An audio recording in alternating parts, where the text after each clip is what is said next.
Hello, welcome to this class. We are going now to discuss about database, and by the end of this unity, everyone will be able to identify the concept of database and differentiate database model. By definition, we define a database as an organized collection of related data. It is considered to be organized because the data is stored in categories that are accessible in a logical manner. A database is a collection of one or more relations where each relation is considered as a table made of rows and columns.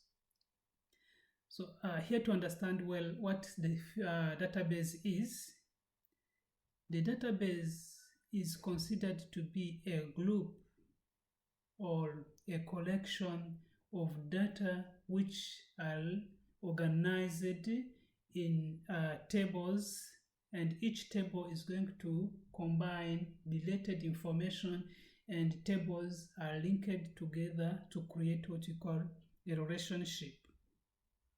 So before looking at database in more details, let's first try to understand the difference between data and information. By data, we call this or is referred as a raw data.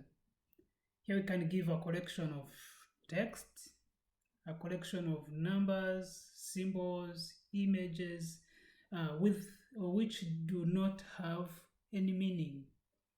For example, if I say Gashora, if I say a school, that does not have a clear information, a clear meaning. So data therefore has to be processed or provided with a context before it can have a meaning. So which means the data to have a meaning, it needs to be processed, or it has to be applied in a specific context. So if not, we call it a raw data, or we simply call it data. Then information, this is the result of processed data, usually by computer. This result, in fact, which enables the processed data to be used in context and have a meaning. Information is a data that has a meaning. So now, when the data has been processed, that all has been applied in a given context, and it has a clear information, so we call that information. So here we have to note that an information system is a combination of computer hardware and software that is designed to create, to store, to process, and to present information. So the heart of all information system is a database. So which means the information in database we simply store data. And the data has to be processed or to be combined so that can give the information. So the information system or a database has to store the data, has to process the data, has to present the information, and you can create again new data. In general, data management consists of the following tasks. So when you are managing data, you can do the following. You can capture data, you can classify data, you can store data, you can arrange data, you can retrieve data, you can maintain data, you can verify data, data coding, data editing, data transcription, data transmission. All those are tasks that are done when we are managing data. Different database applications. So database touch all aspects of our life. such as in human resource. The database can be used to track information about employees or making payroll and so on. In banking, the database can be used to keep customer information, accounts, loans, and banking transactions. In airline, the database can be used to keep for reservations and schedule information. Airlines were among the first to use databases in a geographically distributed manner. Terminals distributed around the world accessed the central database system through phones line and other data networks. In universities, database can be used to keep student information, course registration, grades, school fees management, employee management, and so on. In credit card transaction, databases are used to keep purchases on credit cards and generation of monthly statements. In telecommunication, databases are used to keep records of all calls made, generating monthly bills, maintaining balance on prepaid calling cards, and storing information about the communication networks. In finance, databases are used to store information about holdings, sales, purchases of financial instruments such as stock and bonds, and so on. In manufacturing, the database are used to keep manage of supply chain and for tracking production of items in factories, inventories of items in warehouses, stores, and orders for items, and so on. So as you can see, the database can be used in every corner of life. Database approaches. So in database approaches, the database has been there before in different ways. In many years back, people have been using a traditional way to store information or to keep track the information about people, about customers, about patients, and so on. So in traditional file processing system that we call TFP, so in this approach, which was used earlier prior to database management systems, with this approach, users had to write their application programs to store data information of files on a computer permanent storage device, which is a hard disk. A user must have knowledge about programming languages, but this is not easy for common computer users.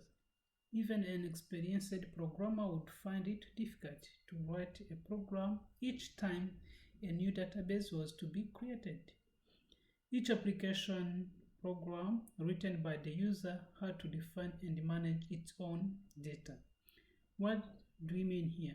For example, let's take an example of an environment where a database is not being used and they're using the traditional way to store their files. Maybe they're using Excel, they're using PowerPoint, they're using other ways to store the information. If the organization has different branches or different departments, each department has to find a way to manage its data. For example, the finance will find a way to manage their data about maybe students who have paid, who have not paid, who and so on.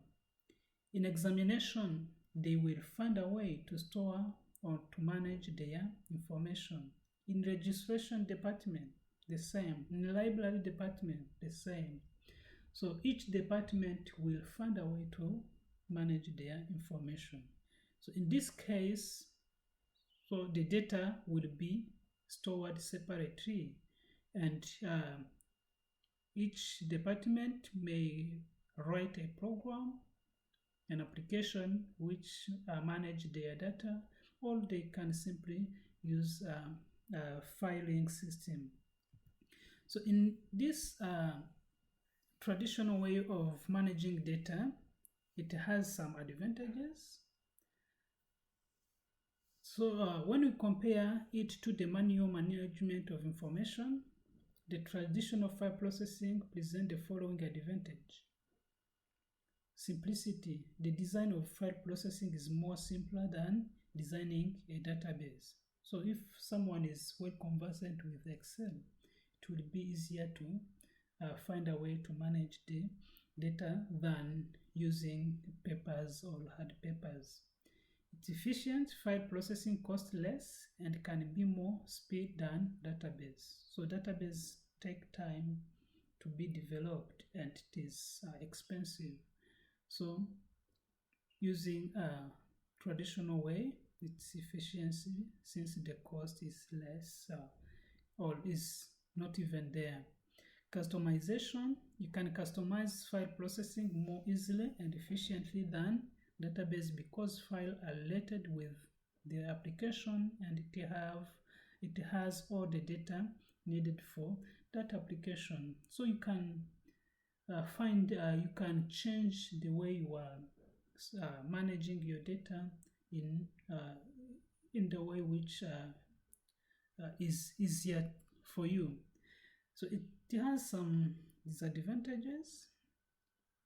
One disadvantage is separation and isolation of data.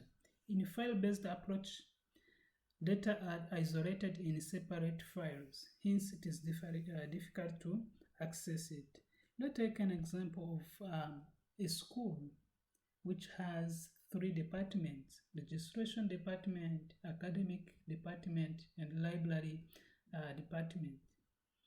So in registration, they register students. The same students are to be in academics, are to be in the library. But since they don't have a central database, registration department will have its own data about the students and information related to students. Coming to academics also, the academics will find a way to keep data, the information about students and their combinations, their marks and their grades.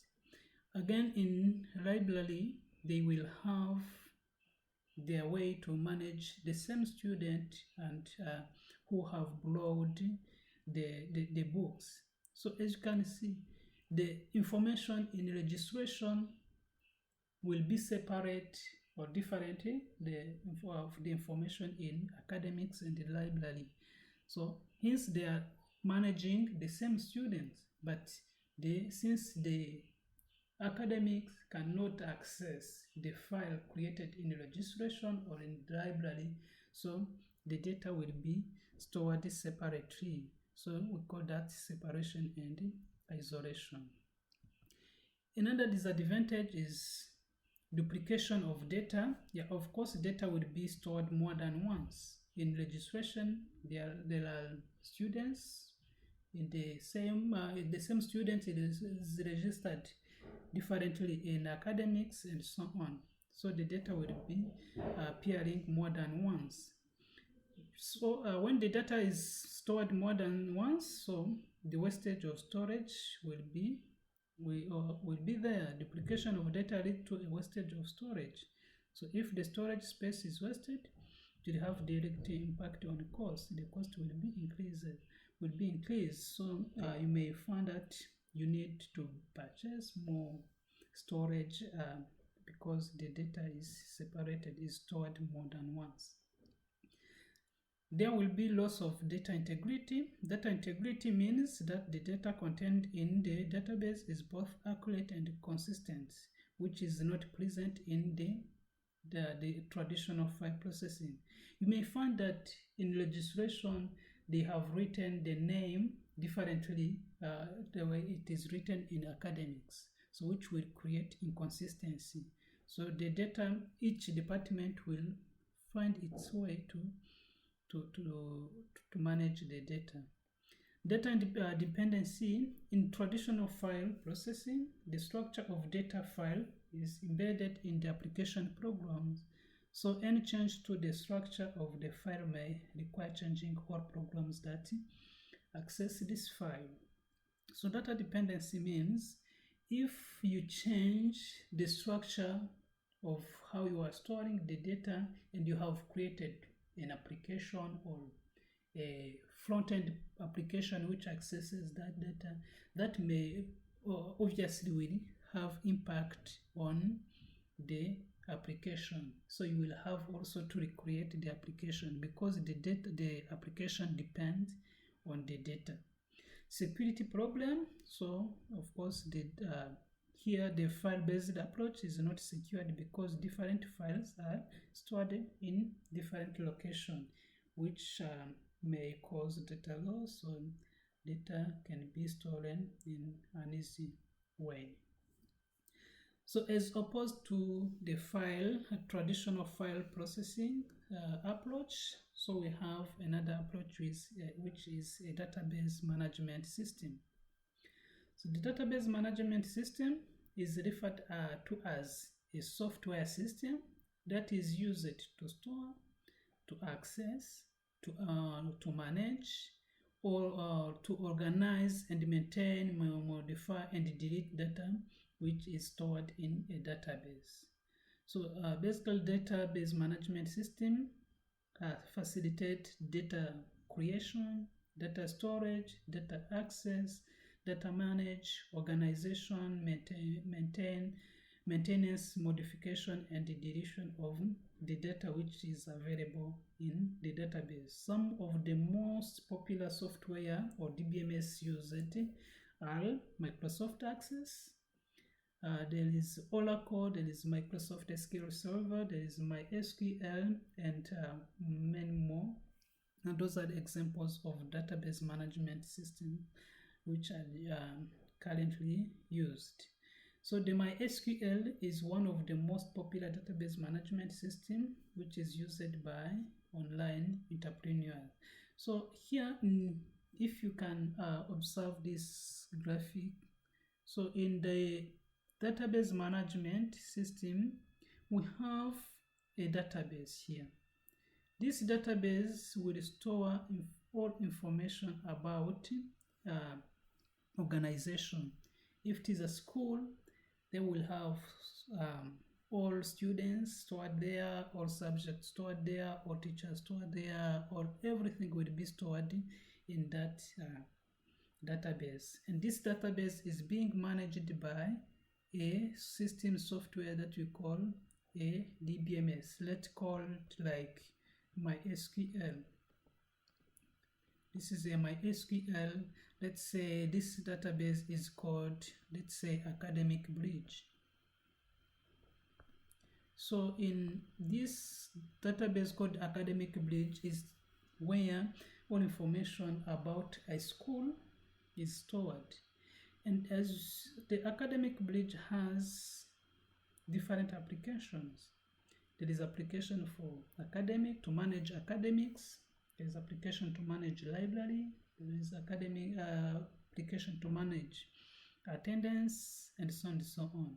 So each application will have access to the DBMS, and DBMS will connect that application to the database, and the data will be retrieved or will be accessed from one source to different applications. So hope you understand this DBMS system. Some advantages of database management system, it's that it reduces data redundancy. Data duplication will be reduced. Data redundancy refers to the duplication or repetition of data. So the database system is used to eliminate the problem of data redundancy and data inconsistency. Since the data is stored in a single location, so there will not be duplication of data. Data integration or data integrity. This means data contained in the database is both accurate and consistency. So which means if your name was written long, so if it is modified in academics, so it will appear everywhere as modified. So the data will be consistent and accurate. Data independency. So the application program does not depend on the data stored in the database. Hence, the application will be developed according to how the data is stored in the database, and the change of the data will not have negative effect to the application. So reduce data inconsistency. So since the data has integrity, so inconsistency also will be reduced or removed. Data sharing. Due to the fact that data is centralized in a single place, many different users from different locations can share data. So the data can be accessed by different users in different locations. Data recovery after a crash or after a breakdown. So the DBMS allows to recover data after a crash. The crash may depend on power failure, hardware failure, and to recover, the recovery manager calls a recovery algorithm after a crash. So the data, when there is a problem of a database, so the DBMS has a way to recover the database. Increased data security and safety. DBMSs allow data to be highly protected against unauthorized access. So here every user will have access to what is or she is supposed to access. So talking about database levels and users. So in database to be accessed has different levels. As you can see, if we observe this image, here we have end users, we have application programs, we have database management system, and here we have database. So here we have people who are accessing the database. So we call them end users. At this point, we can have internet, we can have end devices, which are computers, smartphone, or any type of end device. Then the application here, you develop an application. Here, for example, you can call the registration, you can have attendance management system, we have finance management system, and so on. So we call those applications. Then the DBMS, here it's the system which controls the database, and here we have a DBA, which is a database administrator, and here we have databases. So DBMS has in DBMS you have possibility to create many databases, and each database will have its own data to be managed. So basically in database access level we have different levels. We have the external level, which is how the users will view or will access the database, and so on. So for the access level, here we have 3 levels. A major purpose of database system is to provide users with an abstract view of the data. That is, the system hides certain details of how the data are stored and maintained. There are 3 levels that forms a basis of modern database architecture. We have internal level, we have conceptual level, and we have external or view level. What is an internal level? So the internal level has an internal schema. When you have we say internal schema, it's the structure of the database. And this internal schema describes the physical storage structure of the database. The internal schema uses a physical data model and describes the complete details of data storage and access path for the database. Let's take an example. When you type in your URL academicbridge.xyz, What comes, it's the user interface. You are asked to enter username and password. You enter your username and your password, then it takes you to your dashboard. But there is something that you don't know. You don't know where the database you are accessing is stored. You don't know where the server, application server which stores that database locates. So that is an internal level. So in the internal level, there is a physical schema or a physical structure of the database. The second level is conceptual level. The conceptual level has conceptual schema, which describes the structure of the whole database for the community of users. The conceptual schema hides the details of physical storage, structure, and concentrate on the describing entities, data types, relationships, user operations, and constraint. Usually, a representational data model is used to describe the conceptual schema when a database system is implemented. This implementation conceptual schema is often based on conceptual schema design in high-level data model. Basically, at conceptual level, this is the part of the database designer, not for the database manager. Because you may manage a database that you did not create. In that case, you are a database administrator, but you are administrating the database which has been created by someone else. So the conceptual level describe the structure of the database by specifying which data goes to which relation, which data goes to which table.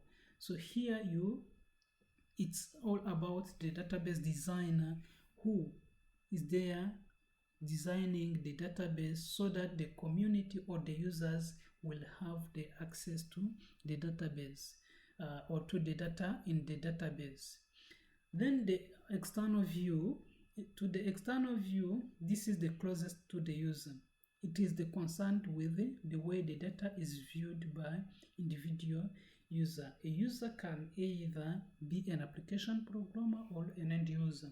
The external level consists of many different external views of database. At the view level, computer users see a set of application programs that hide details of the data types. So going back to the example of academic bridge, when you type academicbridge.xyz, the interface which comes, this is your interface. When you enter your username and your password, what you see is what you are supposed to do.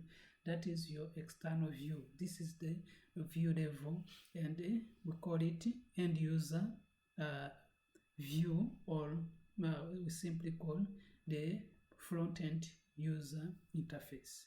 So basically, those are three levels of the database.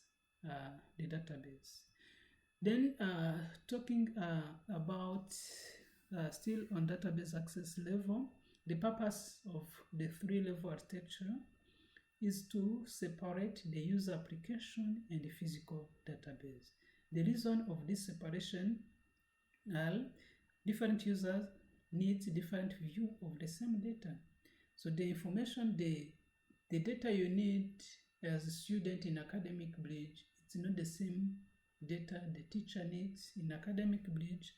Also, the information needed by the teacher is not the same information the academic dean needs. So each user has the data or what he or she needs to access in database.